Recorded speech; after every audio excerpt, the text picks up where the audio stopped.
दोस्तों स्वागत है आपका आज की हमारी इस वीडियो में। मेरा नाम है मनतेज सिंह गौलख और आज की इस वीडियो में हम FGFA फाइटर जेट के बारे में बात करने वाले हैं। दोस्तों FGFA हमारे देश का सुखोई और HAL द्वारा बनाया जाने वाला एक 5th जनरेशन फाइटर एयरक्राफ्ट होने वाला था, जिसे पर्सपेक्टिव मल्टीरोल फाइटर एयरक्राफ्ट का भी नाम दिया गया था। ये एक 5th जनरेशन फाइटर एयरक्राफ्ट होने वाला था जो कि रशिया के सुखोई 57 एयरक्राफ्ट के ऊपर बेस्ड होने वाला था। इसे हमारे देश की HAL और रशिया की सुखोई मिलकर डेवलप करने वाले थे। दोस्तों ये एयरक्राफ्ट रशिया के सुखोई 57 का एक इंडियन वेरिएंट होने वाला था। इसमें रशियन एयरक्राफ्ट के ऊपर 43 इंप्रूवमेंट्स होने वाली थी। इसमें एडवांस सेंसर्स होने वाले थे, नेटवर्किंग और कॉम्बैट एवियोनिक्स होने वाले थे और इसके साथ ही हमारे देश को मिलने वाले एयरक्राफ्ट में 2 सीटर वेरिएंट भी होने वाला था, जिसमें एक पायलट और एक को पायलट होने वाला था। दोस्तों हमारे देश ने 2018 में इस प्रोग्राम से अपने पैर पीछे खींच लिए थे, लेकिन इसके बाद ऐसे हिंट आए थे कि इस प्रोग्राम को फिर से शुरू किया जा सकता है जब सुखोई 57 एयरक्राफ्ट को रशिया की एयरफोर्स में शामिल कर लिया जाएगा। इसके बाद 2019 में हमारे देश की एयरफोर्स चीफ RKS भदौरिया का कहना था कि हमारा देश कोई भी स्टेल्थ फाइटर एयरक्राफ्ट इंपोर्ट नहीं करेगा, बल्कि हमारा देश अपने HAL AMC एयरक्राफ्ट के ऊपर फोकस करेगा। तो दोस्तों आज की इस वीडियो में हम ये जानेंगे कि इस एयरक्राफ्ट के साथ क्या प्रॉब्लम थी और हमारा देश इस एयरक्राफ्ट प्रोग्राम से पीछे क्यों हट गया और क्या इसकी प्रॉब्लम्स को दूर किया जा सकता है या नहीं। तो चलिए शुरू करते हैं। दोस्तों सुखोई 57 रशिया का एक stealth single seat twin engine multirole fighter aircraft है, जिसे कि वो अपनी एयर सिक्योरिटी और अटैक रोल्स के लिए बना रहे हैं। इस एयरक्राफ्ट को पाक कैफे का नाम दिया गया था। इसकी पहली फ्लाइट 29 जनवरी 2010 को हुई थी और ऐसा बताया जा रहा है कि ये एयरक्राफ्ट रशिया की एयरफोर्स में 2020 तक पूरी तरह शामिल हो जाएगा। इस एयरक्राफ्ट में super cruise, super manoeuvrability, stealth और एडवांस एवियोनिक्स जैसे फीचर होने वाले थे और ऐसा बताया जा रहा था कि इस एयरक्राफ्ट में ऐसे फीचर होने वाले थे जिससे कि ये अमेरिका के स्टेल्थ एयरक्राफ्ट को हंट कर सके और स्टेल्थ हंटर रोल में काम कर सके। दोस्तों इसमें एक बहुत एडवांस्ड बायल का रडार भी लगा हुआ है। ये इस एयरक्राफ्ट के SH-121 multi functional integrated radio electronic system का ही एक हिस्सा है।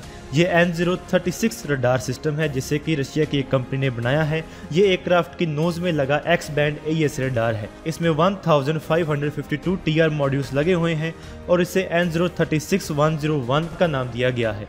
इस सिस्टम में 2 छोटे X बैंड AES रडार्स जिनमें 358 TR मॉड्यूल्स हैं वो इस एयरक्राफ्ट की फॉरवर्ड फ्यूजलेज के दोनों साइड्स के ऊपर लगे हैं। इसका डेजिग्नेशन N036B101 रखा गया है। इसके साथ ही इस पूरे रडार स्वीट में एक N036L101L बैंड एरेस है जो कि इस एयरक्राफ्ट के विंग्स की लीडिंग एज एक्सटेंशंस के ऊपर लगे हुए हैं, जिससे ये एयरक्राफ्ट ना सिर्फ फ्रेंड और फो आइडेंटिफिकेशन कर पाएगा बल्कि ये एयरक्राफ्ट इलेक्ट्रॉनिक वारफेयर पर्पसेस में भी इन L बैंड एरेस का इस्तेमाल कर पाएगा। इसके साथ ही इस एयरक्राफ्ट की कंप्यूटर प्रोसेसिंग भी बहुत ज़्यादा एडवांस्ड है। इसकी X बैंड और L बैंड सिग्नल्स को प्रोसेस करने की स्पीड भी बहुत ज़्यादा है। ये एक ही टाइम पर 60 टारगेट्स को ट्रैक कर सकता है और 16 यानी कि 16 टारगेट्स को एक ही टाइम पर अटैक कर सकता है, यानी कि ये अपनी मिसाइल्स को 16 एयरक्राफ्ट के अगेंस्ट एक ही टाइम पर गाइड कर सकता है और इसके साथ ही ये 4 ग्राउंड बेस्ड टारगेट्स को एक ही टाइम पर ट्रैक कर सकता है और एंगेज कर सकता है। तो चलिए दोस्तों बात कर लेते हैं कि कौन से कारण थे जिनके कारण हमारा देश इस एयरक्राफ्ट प्रोग्राम से पीछे हट गया और क्या इस एयरक्राफ्ट में भी कोई प्रॉब्लम्स थी और क्या इन प्रॉब्लम्स को दूर किया जा सकता है या नहीं। दोस्तों जब ये प्रोजेक्ट शुरू किया गया था तब ये एयरक्राफ्ट प्रोजेक्ट इंडिया और रशिया दोनों द्वारा जॉइंटली ओन्ड प्रोजेक्ट होने वाला था, यानी कि दोनों देश इस एयरक्राफ्ट के बराबर के मालिक होने वाले थे। दोनों देश इस एयरक्राफ्ट की 50-50% कॉस्ट देने वाले थे, यानी कि दोनों देश इस एयरक्राफ्ट की डेवलपमेंट का 50-50% हिस्सा देने वाले थे। इसके साथ ही इस एयरक्राफ्ट का वर्क शेयरिंग एग्रीमेंट भी होने वाला था, जिसमें दोनों देश इसके डेवलपमेंट के काम में 50-50% कंट्रीब्यूट करने वाले थे और इसके साथ ही दोनों देशों के पास ही इस एयरक्राफ्ट के इंटेलेक्चुअल राइट्स के ऊपर हक होने वाला था, यानी दोनों देश इस एयरक्राफ्ट के ओनर होने वाले थे और दोनों देश ही इस एयरक्राफ्ट को बेच पाते और इसमें मॉडिफिकेशंस भी कर पाते और इसके साथ ही दोनों देशों के पास इस एयरक्राफ्ट की सोर्स कोड और इस एयरक्राफ्ट की टेक्नोलॉजी भी होती। दोस्तों HAL की वेबसाइट के मुताबिक FGFA एयरक्राफ्ट में air combat superiority, high technical capability और ग्रुप एक्शन कैपेबिलिटी होने वाली थी, खास तौर पर उन रीजन्स में भी जहां पर कम्युनिकेशन सपोर्ट इतना अच्छा नहीं होता है।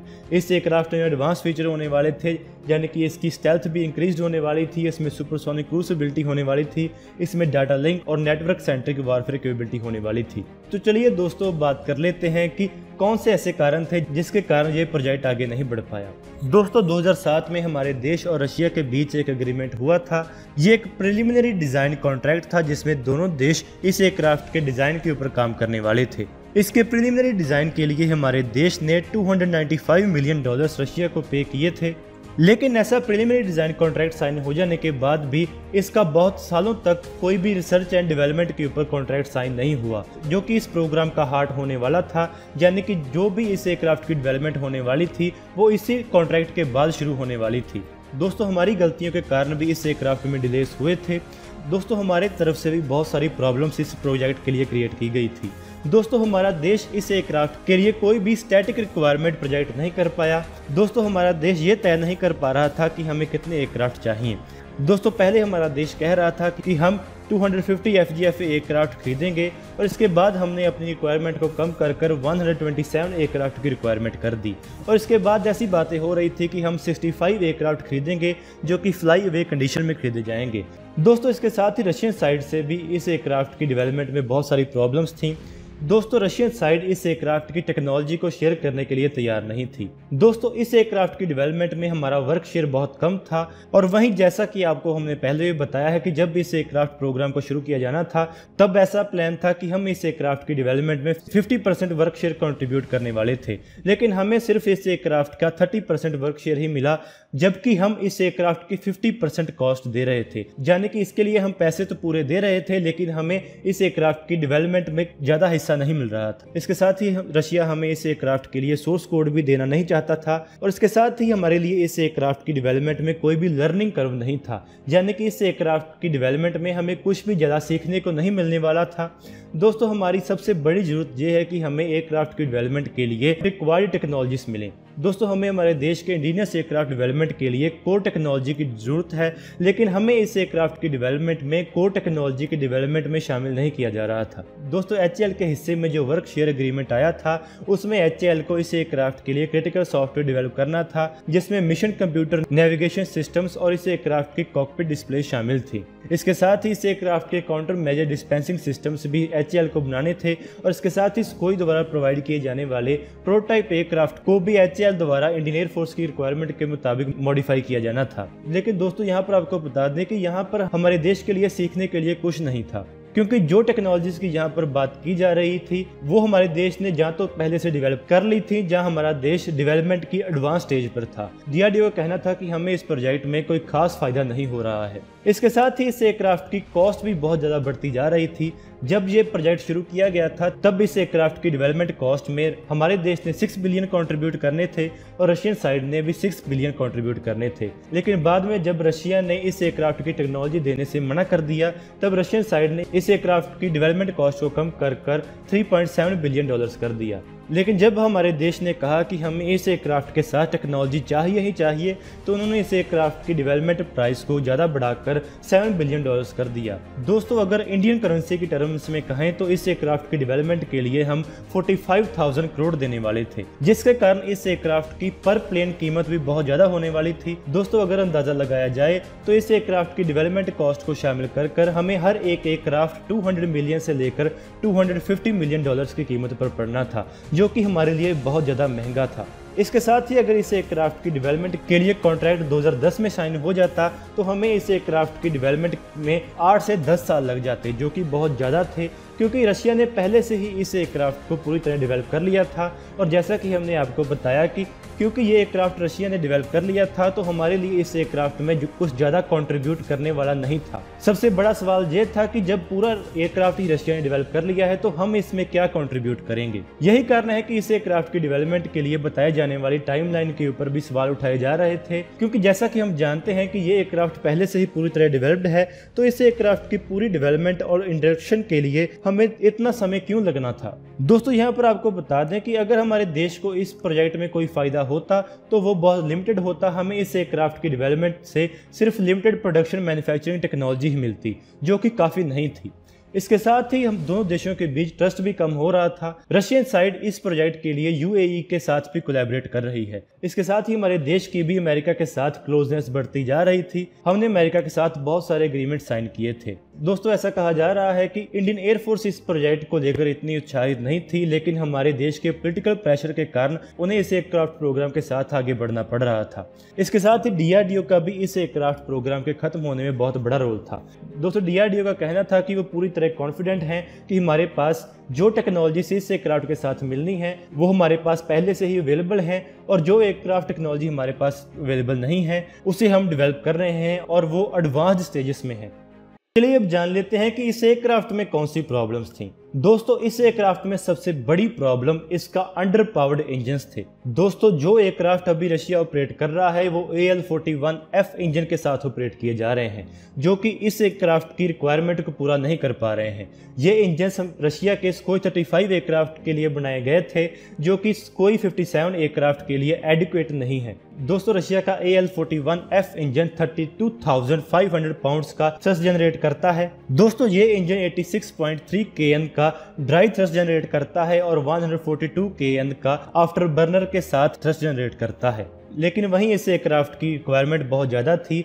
AL-41F इंजन के साथ ये एयरक्राफ्ट सुपर क्रूज और सुपर मैन्यूवरेबिलिटी नहीं कर सकता था। दोस्तों एक 5th जनरेशन एयरक्राफ्ट में सबसे बड़ी प्रॉपर्टीज उसके सुपर क्रूज और मैन्यूवरेबिलिटी प्रॉपर्टीज होती हैं। दोस्तों रशियन के एयरक्राफ्ट सुपर मैन्यूवरेबिलिटी के लिए जाने जाते हैं, लेकिन इन अंडर पावर्ड इंजन्स के साथ ये एयरक्राफ्ट सुपर मैन्यूवरेबल नहीं था, और इसके साथ ही ये एयरक्राफ्ट सुपर क्रूज करने के केपेबल भी नहीं था। दोस्तों सुपर क्रूज के लिए एयरक्राफ्ट के इंजन्स को इतना ज्यादा पावरफुल होना चाहिए कि वो बिना आफ्टर बर्नर जलाए सुपर क्रूज कर सकें। अमेरिका के F-22 रैप्टर एयरक्राफ्ट में ऐसी कैपेबिलिटी है। दोस्तों ऐसी कैपेबिलिटी होने के साथ इस एयरक्राफ्ट को infrared search and track system से डिटेक्ट कर पाना भी बहुत मुश्किल हो जाता है। इससे इस एयरक्राफ्ट की स्टेल्थ कैरेक्टरिस्टिक्स भी बढ़ती हैं। इसके साथ रशिया के इंजन के साथ ये प्रॉब्लम रही है कि उनके इंजन मेंटेनेंस फ्रेंडली नहीं है। दोस्तों हमारे सुखोई 30M के एयरक्राफ्ट के साथ ये प्रॉब्लम थी कि उसके इंजन को हर बार मेंटेनेंस ओवरहॉल्स के लिए रशिया भेजना पड़ता था, और ऐसा बताया जा रहा है कि सुखोई 57 प्रोग्राम से पीछे हटने के लिए भी यही प्रॉब्लम रिस्पॉन्सिबल है। क्योंकि अगर आपके पास किसी एयरक्राफ्ट की बहुत बड़ी फ्लीट है तो उसे मेंटेन करना बहुत आसान होना चाहिए, लेकिन रशिया के एयरक्राफ्ट के साथ ये प्रॉब्लम आती है। इसके साथ ही अगर रशिया के AL-31 इंजन्स के बारे में बात करें तो उनकी मैक्सिमम लाइफ 3000 आवर्स की है, और उन्हें हर 1000 आवर्स के बाद ओवरहॉल की जरूरत होती है। दोस्तों यहाँ पर आपको बता दें कि हर एक इंजन को उसकी पूरी लाइफ में 3 ओवरहॉल्स की जरूरत होती है। तो अगर हम सुखोई 30M के एक एयरफ्रेम की बात करें तो उसकी 6000 आवर्स की लाइफ है। तो इस एयरक्राफ्ट की पूरी लाइफ के लिए हमें कम से कम 4 इंजन्स की जरूरत है। तो हमें एक सुखोई 30M के एयरक्राफ्ट के लिए 12 ओवरहॉल्स करने की जरूरत है। तो यहाँ पर आप अंदाज़ा लगाएं कि इस एयरक्राफ्ट की मेंटेनेंस में कितना खर्चा आएगा। अगर हमें इस एयरक्राफ्ट को हर बार मेंटेन करने के लिए फिर से रशिया भेजना पड़े तो हमारी एयर फ्लीट की अवेलेबिलिटी रेट भी बहुत कम हो जाता है। दोस्तों जो इस एयरक्राफ्ट के इंजन में प्रॉब्लम थी वो इस एयरक्राफ्ट के नए इंजन के साथ दूर करने की कोशिश की जा रही थी। इस एयरक्राफ्ट के लिए जो एस्डाइल 30 इंजन बनाया जा रहा था वो AL-31 इंजन का ही एक एडवांस्ड वेरिएंट था। लेकिन जब इस एयरक्राफ्ट प्रोग्राम की हमारे देश के साथ बात चल रही थी तब ये इंजन अवेलेबल नहीं था। ये इंजन इस एयरक्राफ्ट की पूरी रिक्वायरमेंट्स को पूरा करता है, लेकिन इन इंजन का टाइम पर ना मिलना इस एयरक्राफ्ट में 2 और सालों का डिले ऐड कर देता। दोस्तों ऐसा बताया जा रहा था कि ये एयरक्राफ्ट का इंजन 2021 तक इस एयरक्राफ्ट में नहीं लगाया जाने वाला था। इसके साथ ही इस एयरक्राफ्ट के साथ एक और बड़ी प्रॉब्लम थी कि इस एयरक्राफ्ट का जो इंटरनल वेपन बे है उसमें बड़ी मिसाइल्स कैरी नहीं की जा सकती हैं। दोस्तों इसके 2 वेपन बे इस एयरक्राफ्ट की फ्यूजलेज के अंदर हैं, और इसके साथ ही 2 वेपन बे इसकी फ्यूजलेज के साइड्स पर हैं। इसकी साइड पर लगे इंटरनल वेपन बेस छोटी मिसाइल्स कैरी कर सकते हैं। दोस्तों इन एयरक्राफ्ट के साथ प्रॉब्लम ये बताई जा रही थी कि ये एयरक्राफ्ट एंटी शिप मिसाइल्स और ब्रह्मोस मिसाइल जैसी मिसाइल को कैरी नहीं कर पाते। अगर इन मिसाइल्स को कैरी करना होता तो इन मिसाइल्स को एयरक्राफ्ट के इंटरनल वेपन बे के बाहर एक्सटर्नल हार्ड पॉइंट के ऊपर कैरी करना पड़ता, जिससे एयरक्राफ्ट की स्टेल्थ कॉम्प्रोमाइज हो जाती। लेकिन यहाँ पर हमको ये बात भी समझनी होगी कि स्टेल्थ एयरक्राफ्ट को ऐसा नहीं बनाया जाता कि वो ज़्यादा से ज़्यादा और ज़्यादा बड़ी मिसाइल्स को कैरी कर सकें। उनकी सबसे बड़ी प्रॉपर्टी और फीचर उनकी स्टेल्थ कैपेबिलिटी होती है। इसीलिए अमेरिका के F-22 फाइटर जेट को एडवांस टैक्टिकल फाइटर जेट कहा जाता है, क्योंकि ये एयरक्राफ्ट अपनी स्टेल्थ कैपेबिलिटी के साथ किसी भी एयरक्राफ्ट से छुप कर उसके ऊपर अटैक कर सकते हैं। यही कारण है कि ये एयरक्राफ्ट कम पेलोड के साथ भी ज़्यादा तबाही मचा सकते हैं। इसके साथ ही इस एयरक्राफ्ट की स्टेल्थ के साथ भी बहुत सारी प्रॉब्लम्स थी। दोस्तों ऐसा बताया जा रहा है कि इस एयरक्राफ्ट की स्टेल्थ इसके फ्रंट से ही थी, ये फुल आस्पेक्ट स्टेल्थ एयरक्राफ्ट नहीं था। दोस्तों ये प्रॉब्लम चाइना के एयरक्राफ्ट के साथ भी आती है। ऐसा बताया जाता है कि चाइना के एयरक्राफ्ट भी फुल एस्पेक्ट स्टेल्थ एयरक्राफ्ट नहीं है। इस एयरक्राफ्ट के सिर्फ फ्रंट से स्टेल्थी होने के साथ इस एयरक्राफ्ट में बहुत ज्यादा प्रॉब्लम्स आ जाती हैं। दोस्तों एक एयरक्राफ्ट को स्टेल्थ बनाना बहुत मुश्किल काम है। दोस्तों एक एयरक्राफ्ट को स्टेल्थ बनाने का मतलब ये नहीं है कि आपने एक एयरक्राफ्ट के ऊपर रडार अब्जॉर्बेंट मटेरियल्स और पेंट इस्तेमाल कर लिया तो वो स्टेल्थी बन जाएगा। हाँ, उसकी रडार क्रॉस सेक्शन तो कम हो जाएगी, लेकिन वो पूरी तरह स्टेल्थी नहीं हो जाएगा। एक एयरक्राफ्ट को स्टेल्थी बनाने के लिए हमें उसे शुरू से ही एक ऐसी शेप में बनाना होता है ताकि उसका रडार क्रॉस सेक्शन बहुत कम हो। और इसके साथ ही यहाँ पर आपको बता दें कि जब एक एयरक्राफ्ट को डेवलप किया जाता है तो पहले उसका इंजन चुना जाता है और उसके बाद उस एयरक्राफ्ट को उस इंजन के अकॉर्डिंग बनाया जाता है। लेकिन रशिया का इंजन टाइम पर डेवलप ना होने के कारण इसमें ये बहुत बड़ी प्रॉब्लम है कि ये एयरक्राफ्ट अपने तय किए गए फीचर्स को पूरी तरह यूटिलाइज नहीं कर पाता है। इसके साथ ही अगर इस एयरक्राफ्ट के रडार क्रॉस सेक्शन के बारे में बात करें तो इस एयरक्राफ्ट के रडार क्रॉस सेक्शन को 0.121 मीटर स्क्वायर बताया जाता है। और वहीं अगर हम अमेरिकन एयरक्राफ्ट की रडार क्रॉस सेक्शन के बारे में बात करें तो इसे 0.001 मीटर स्क्वायर बताया जाता है। दोस्तों अगर सुखोई डिजाइन ब्यूरो के हवाले से बात करें तो उनका कहना है कि इसका रडार क्रॉस सेक्शन 0.1 से लेकर 1 मीटर स्क्वायर तक है। और वहीं अगर हम इसे अमेरिकन फाइटर जेट्स की रडार क्रॉस सेक्शन के साथ कंपेयर करें तो बहुत बड़ा डिफरेंस है, क्योंकि एक एयरक्राफ्ट को स्टेल्थ बनाने में सबसे बड़ा ऑब्जेक्टिव उसके रडार क्रॉस सेक्शन को सबसे कम रखना होता है। दोस्तों एक एयरक्राफ्ट को स्टेल्थ बनाने के लिए बहुत ज़्यादा प्रिसीजन की जरूरत होती है, क्योंकि अगर कोई भी एयरक्राफ्ट में कमी रह गई तो उसका रडार क्रॉस सेक्शन ज़्यादा बढ़ जाएगा। दोस्तों ऐसा बताया जाता है कि जब अमेरिका का F-35 एयरक्राफ्ट डेवलप किया जा रहा था तब उसकी टेस्टिंग के दौरान अमेरिकन डिजाइनर को ये समझ नहीं आ रही थी कि हमारे रडार इस एयरक्राफ्ट को डिटेक्ट क्यों कर पा रहे थे। लेकिन जब इस एयरक्राफ्ट को एग्जामिन किया गया तब उन्हें पता चला कि इस एयरक्राफ्ट का एक स्क्रू ढीला था, जिसके कारण इस एयरक्राफ्ट की स्टेल्थ इफेक्ट हो रही थी। तो दोस्तों ये तो हो गई इस एयरक्राफ्ट की प्रॉब्लम्स। तो चलिए बात कर लेते हैं कि क्या इस एयरक्राफ्ट की प्रॉब्लम्स को दूर किया जा सकता है या नहीं। दोस्तों ऐसा बताया जा रहा है कि इस एयरक्राफ्ट का नया S-30 इंजन अब पूरी तरह डेवलप हो चुका है और बहुत जल्द इस एयरक्राफ्ट के साथ रशियन मिलिट्री को ये प्लेन्स डिलीवर कर दिए जाएंगे। दोस्तों ऐसा बताया जा रहा है कि रशिया के ये नए इंजन्स 108 किलो न्यूटन्स का ड्राई थ्रस्ट जनरेट करते हैं और 178 kN का आफ्टर बर्नर के साथ थ्रस्ट जनरेट करते हैं, जिससे ये एयरक्राफ्ट अपने फुल स्पेसिफिकेशन के ऊपर काम कर पाएगा और इसकी रिक्वायरमेंट्स भी पूरी तरह पूरी हो जाएंगी। और इसके साथ ही ऐसा बताया जा रहा है कि रशिया का नया इंजन मेंटेनेंस फ्रेंडली भी है। और इसके साथ ही ऐसी खबरें आई थी कि रशिया इस एयरक्राफ्ट की स्टेल्थ को बनाने के लिए बहुत ज़्यादा एक्सपेरिमेंट कर रहा है। रशिया ने इन एयरक्राफ्ट को सीरिया में भी टेस्ट किया है और ऐसा बताया गया है कि उसे सीरिया से ऐसा डेटा मिला है जिससे कि वो इस एयरक्राफ्ट की स्टेल्थ को इम्प्रूव कर सकता है। दोस्तों इस एयरक्राफ्ट के रडार क्रॉस सेक्शन के बारे में रियल डाटा तो रशिया को ही पता होगा, क्योंकि ऐसे 5th जनरेशन एयरक्राफ्ट के बारे में डेटा पूरी तरह सीक्रेट रखा जाता है। तो हमें ये उम्मीद नहीं करनी चाहिए कि हमें इसके बारे में पूरी जानकारी पब्लिक में मिलेगी। दोस्तों ऐसा भी हो सकता है कि रशिया का ये एयरक्राफ्ट ज्यादा स्टेल्थी हो और इसके रडार क्रॉस सेक्शन को जानबूझकर ज्यादा बताया जा रहा हो। दोस्तों हाल ही में ऐसी खबरें आई हैं कि ये एयरक्राफ्ट फिर से हमारे देश को ऑफर किया जा रहा है और ऐसा हो सकता है कि हमारा देश चाइना के 6th जनरेशन एयरक्राफ्ट के साथ कम्पीट करने के लिए इन एयरक्राफ्ट को लिमिटेड क्वांटिटी में खरीद ले, क्योंकि अब ये एयरक्राफ्ट रशिया की एयरफोर्स में भी शामिल हो चुका है। तो दोस्तों अभी देखना यही होगा कि इस एयरक्राफ्ट प्रोग्राम के साथ हमारा देश कैसे आगे बढ़ता है, क्योंकि हमारा AMCA प्रोजेक्ट भी अभी डेवलप होने में बहुत ज़्यादा टाइम ले लेगा और तब तक हम स्टॉप गैप मेजर के तौर पर इस नए एयरक्राफ्ट को खरीद सकते हैं। और जब हमारा AMCA एयरक्राफ्ट बन जाए तब हम हमारे AMCA एयरक्राफ्ट को बड़ी गिनती में खरीद सकते हैं। तो दोस्तों हमें उम्मीद है कि आपको इस वीडियो से अच्छी जानकारी मिली होगी। So please like, share and subscribe. Thanks for watching this video. जय हिंद, वंदे मातरम।